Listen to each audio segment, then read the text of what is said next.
Hey everybody, welcome back. Movie review time, where we geek out about a movie we just saw, and we just Joker.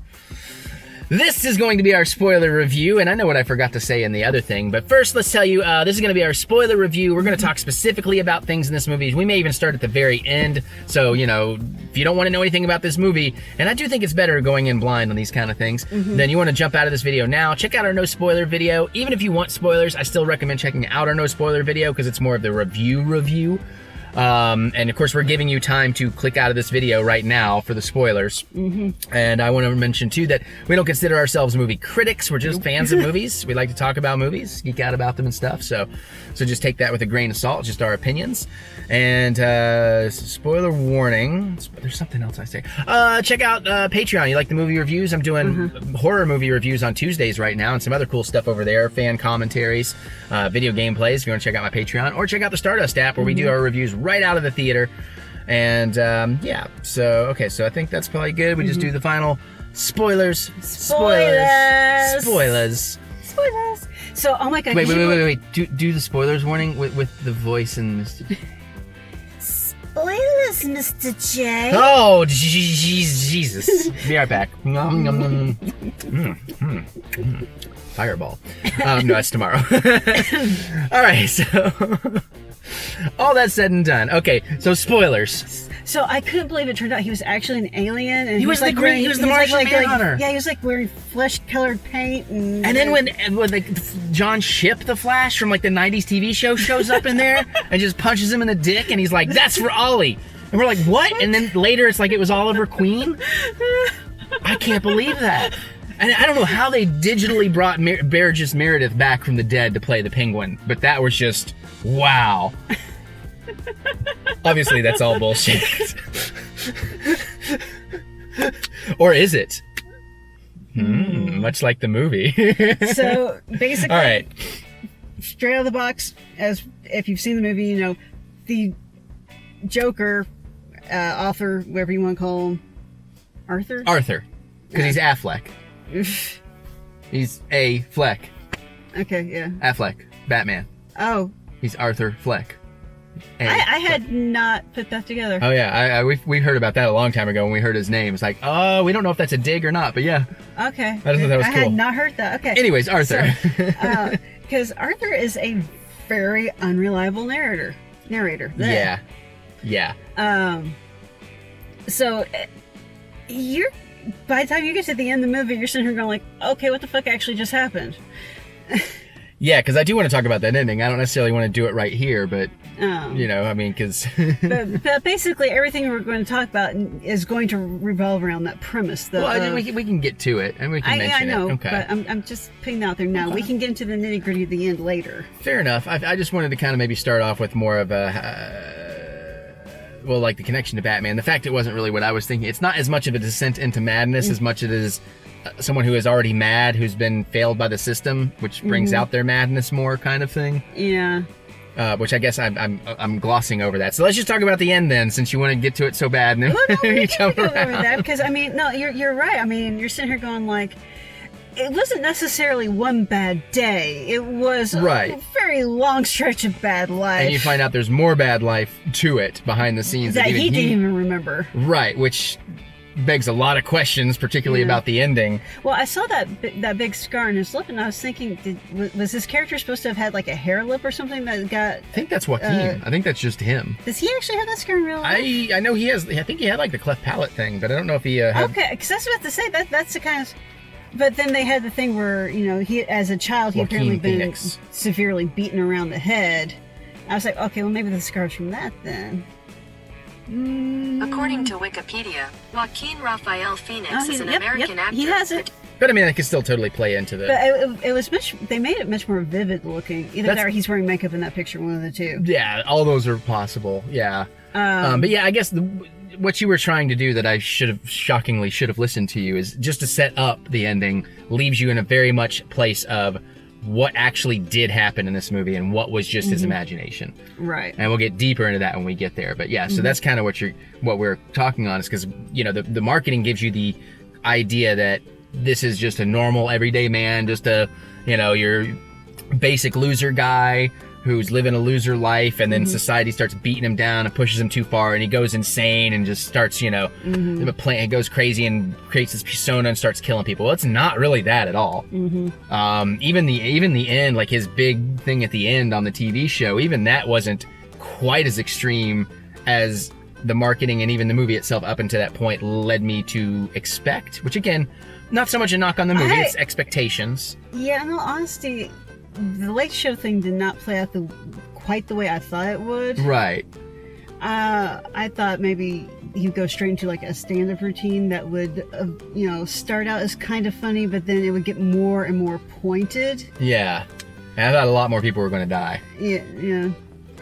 He's very specific. He's just like the average person. He doesn't like people in general, but he is unpredictable because it's like he let one guy go. He theoretically should have killed, but he probably didn't because he was kind of thinking about maybe killing himself anyways later that night. Right. Yeah. Yeah.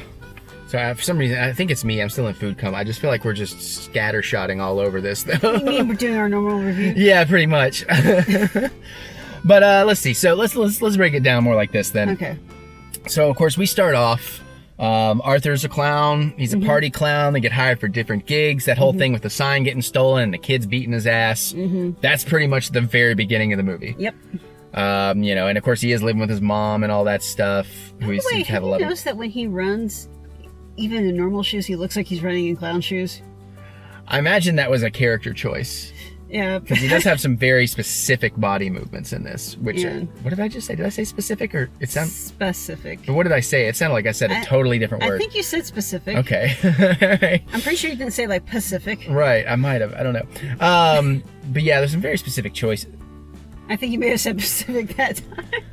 Yeah. Specific. I know. I also, it's Turn getting on the warm in air. here. It's getting a little bit warm. I don't know, pick something, because now I'm totally... Going back to the thing, this is not a Batman movie. Yeah. In all honesty, you could have taken out the Waynes. You could have just changed Gotham to New York. Yeah, it didn't have to be the Joker. It didn't have to be the Joker. You could have had a guy who had a gig as a clown and have the exact same shit happen to him. It didn't even necessarily have to be a clown. It could have been something else that he did and accidentally became a symbol. Yeah. But it was you could basically have had the exact same story without all that and actually still had a good movie. Oh yeah, very good. Now this was definitely just like a marketing push of, hey, we want to tell this story, but no studio is going to let us make this to the budget we want.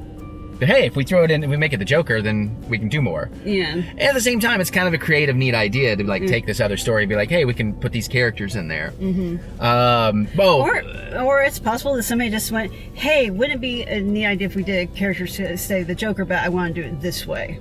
I mean, that is a possibility, but I kind of feel like it may have been the other way around. Possibly. While we're on it with the Batman connections, I mean, Thomas Wayne does factor into the story here.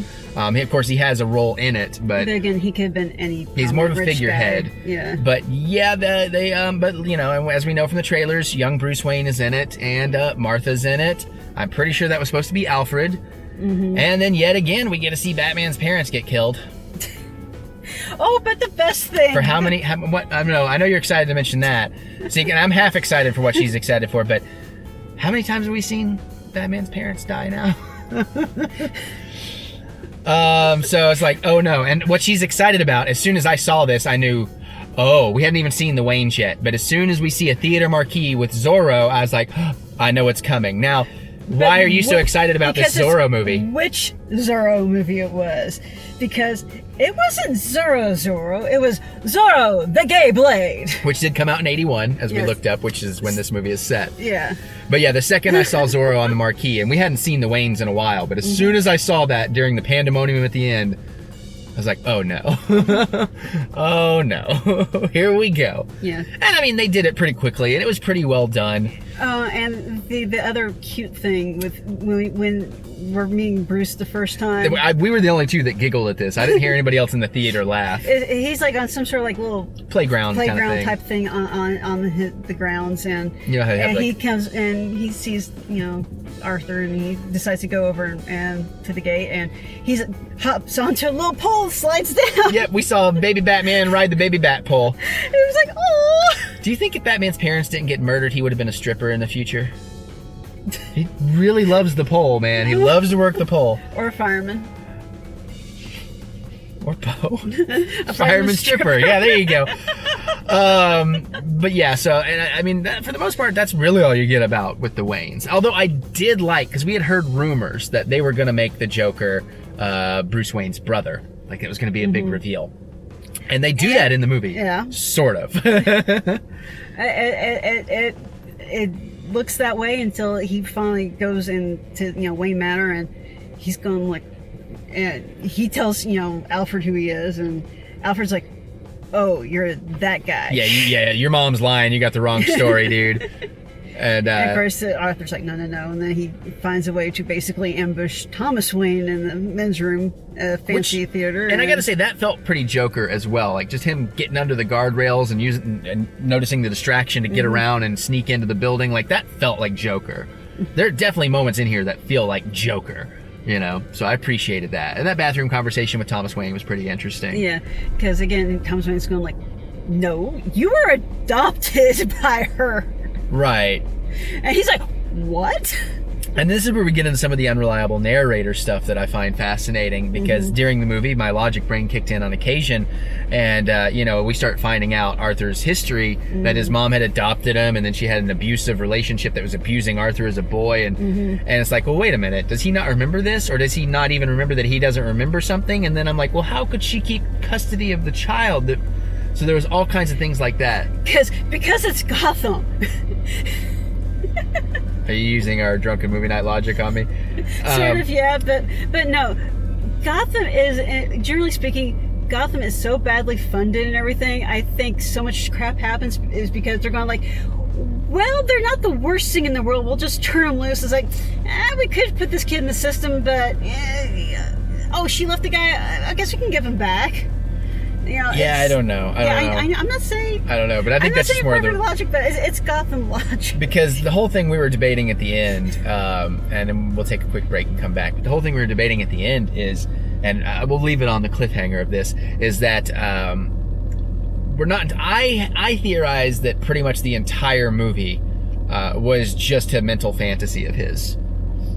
And I think she might disagree. And I can make a case for something slightly different. And we'll explain that more right after this.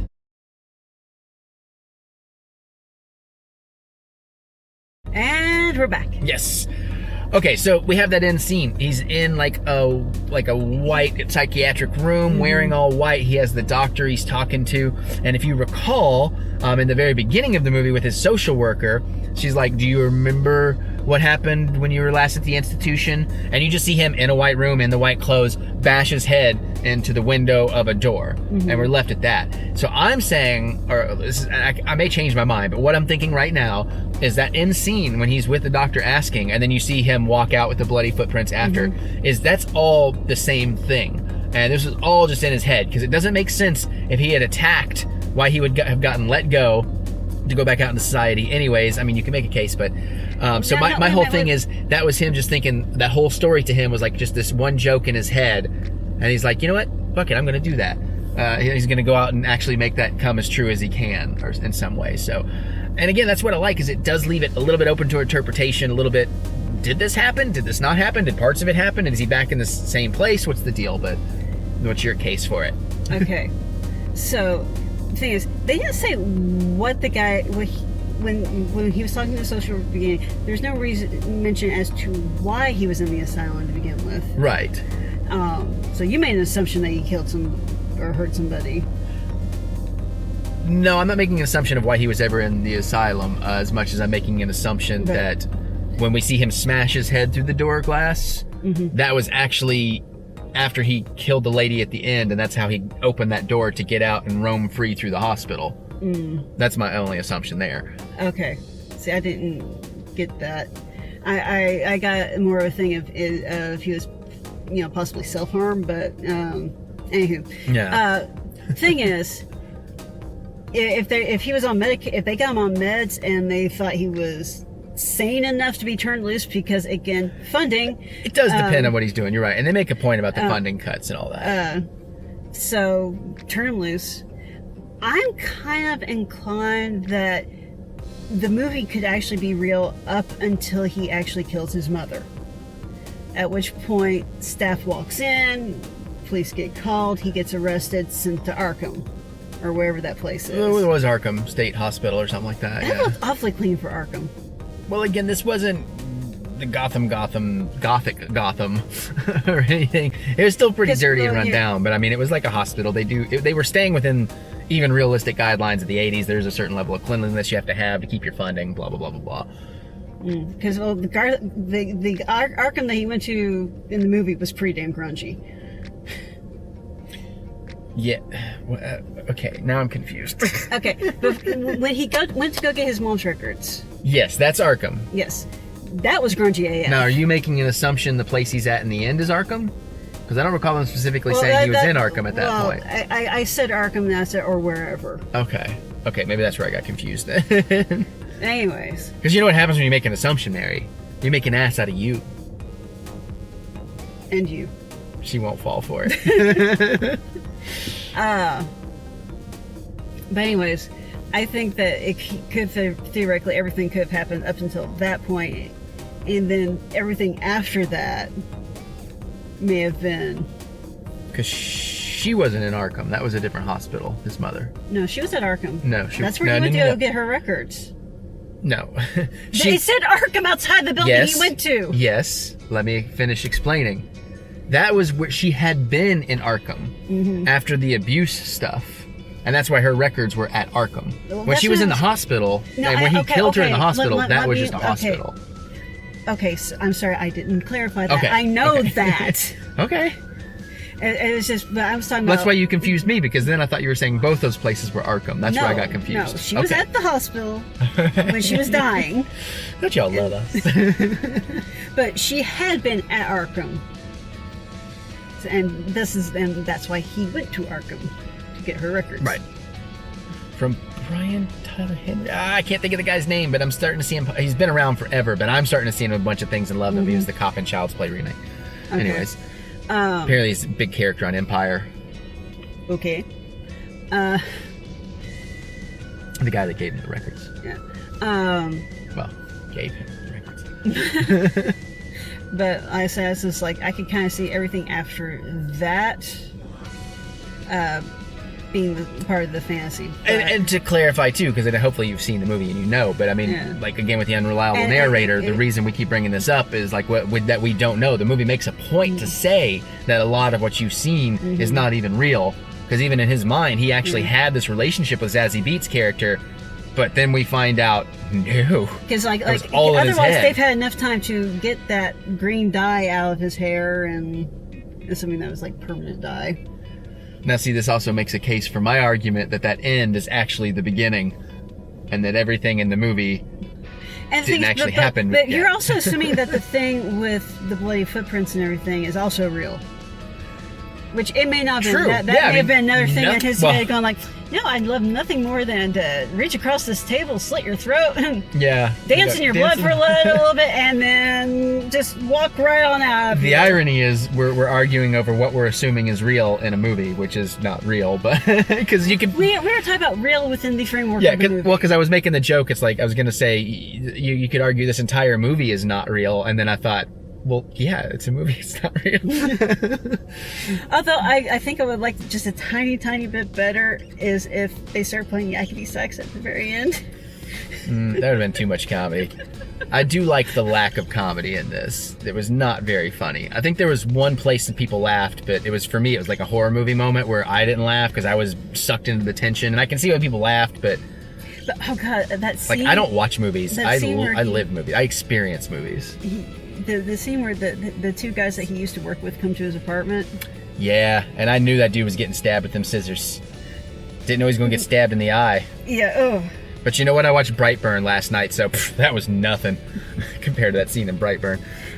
Review coming to my Patreon channel on Tuesday for Brightburn, by the way.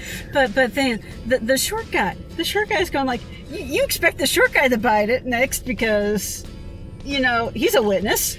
And I will say that was one kind of cute moment of humor that makes sense. Oh, that Joaquin was letting him go. He's like, there's a door, you can just go. Just don't look, just go. But the chain was on and he couldn't reach the chain. He's like, You know, it's like, oh, really? We have to make a little person joke, though? I mean, it works in context, but it's like, all right. But actually that lays like a whole nother layer of tension on it, because that's that much more time for Arthur to change his mind. Yeah, he even does like the as he walks by. He's like, I'm just kidding. While he's sitting there in his friend in the other dude's blood, you know, all over him, which was pretty striking actually, with the green hair and just the white face and all of that. Yeah.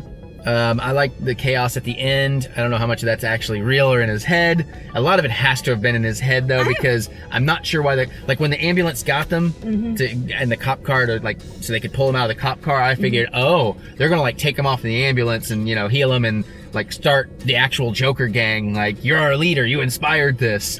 But then they just like lay him on the hood of the cop car and I'm like, that's kind of weird.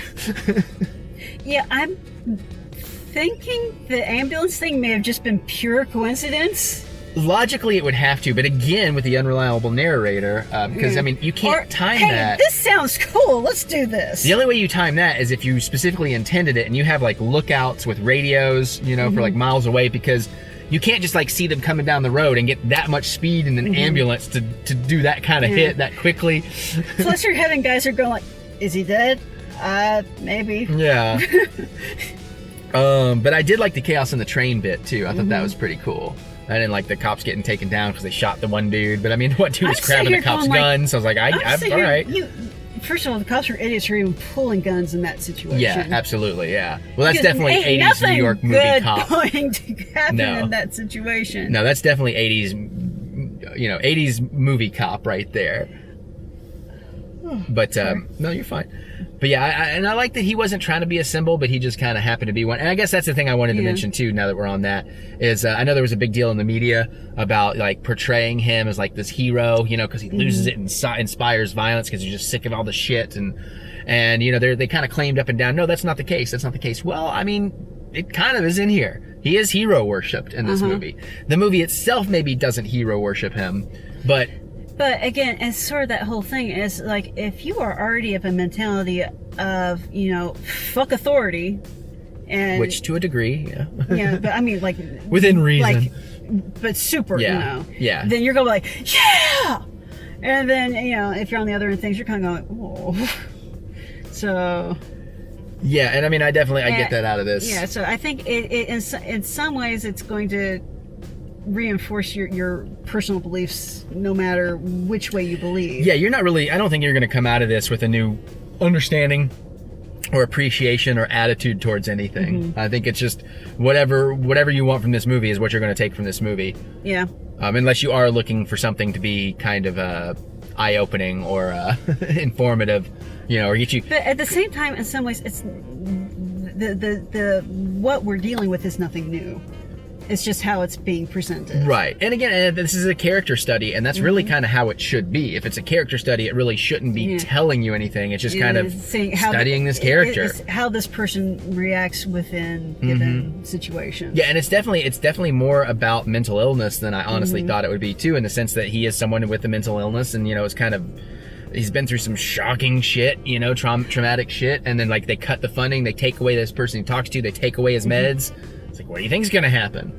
The other reason why I think that the film might be real up to a point is the whole thing with Zazie Beetz.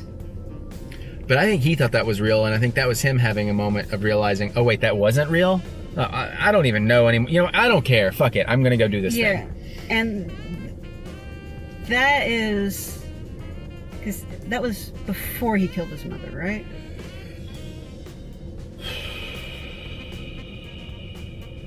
God, I'm trying to remember if that was right before or right after.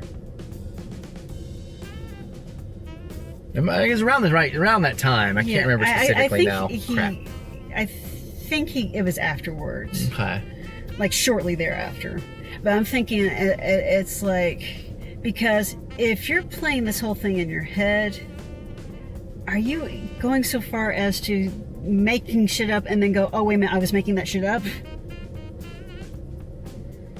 This movie's so confusing. Our review is confusing, and I'm confused. Okay, so we see the things where he imagines Zazie Beetz being there. Right. And then we get that reveal when you the, re-see the scenes without her being there. Yeah. Or even when she goes, I think you're in the wrong apartment. Well, yeah, they make it clear in the scene when he's over there talking to her. But then after that, he goes and has that scene where he remembers all their times together and then remembers the real version where she's not there, or the real version.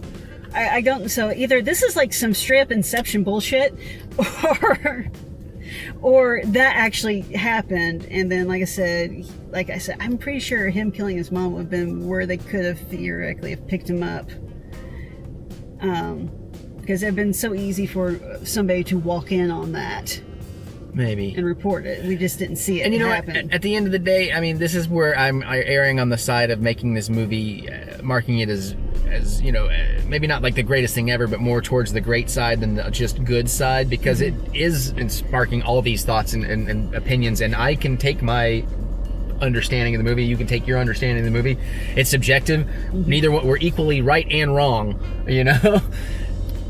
People tend to forget that we're supposed to experience things differently and have different opinions about things. Yeah. You don't want a world where we all think the same. You really don't want that world. The world would be miserable. But yeah, because I think I still like mine. I think I'm just going with mine.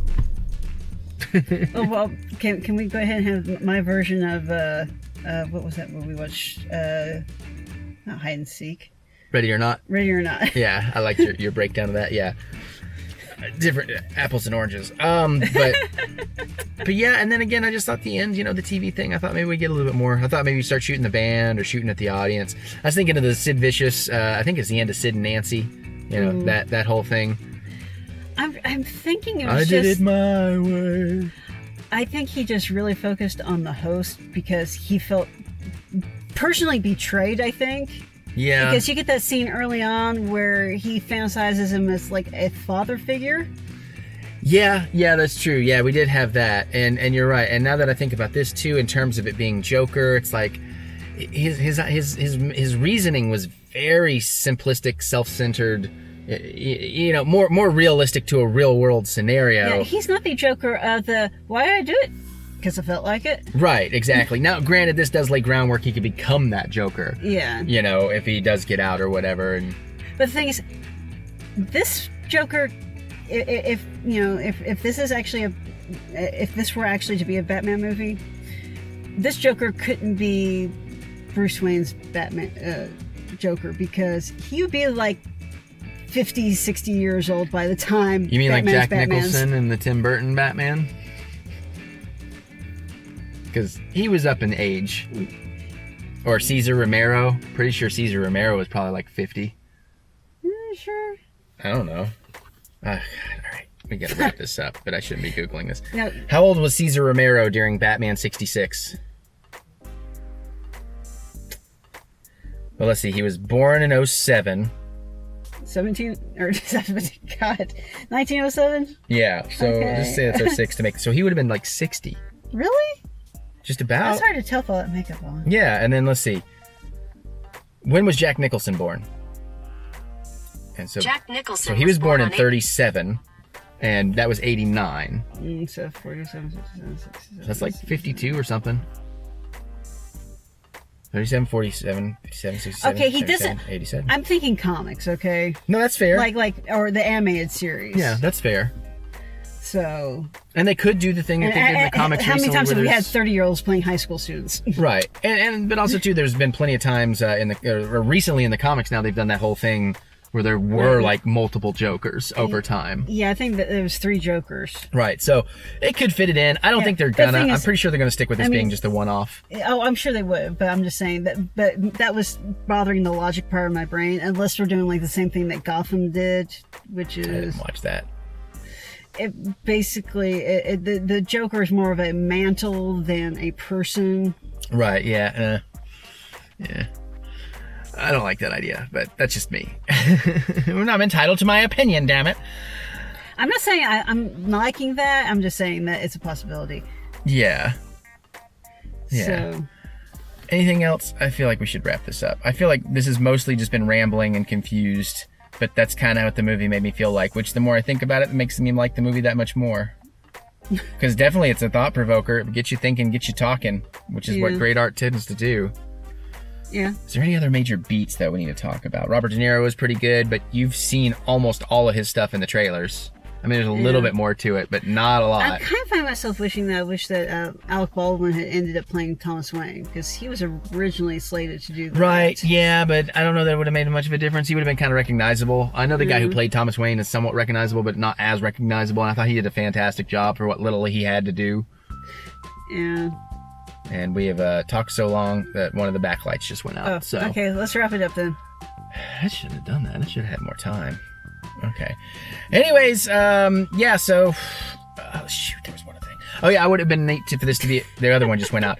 For this to be a prequel to... These are going to go out, too. Prequel to Batman 89, but since it's set in 81, that doesn't quite work. But because this could have been... But, it doesn't make sense either, because we saw the origin of Joker in 89. Duh. All right, well, anyways, spoil away before our other lights die. What do y'all know? Do you like this movie? What are your thoughts on it? What's your interpretation of this film? Definitely geek out with us in the comments. We look forward to hearing what you have to say. Other than that, you can click that thumbs up button, give us that good old thumb of encouragement, as we do love to be encouraged. Fudge for the thumbnail, that's gonna...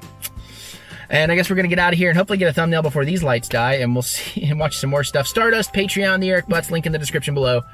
Yeah, anything else? I think that is all the things. We're gonna get out of here. We're gonna watch some more stuff. We'll see you all later.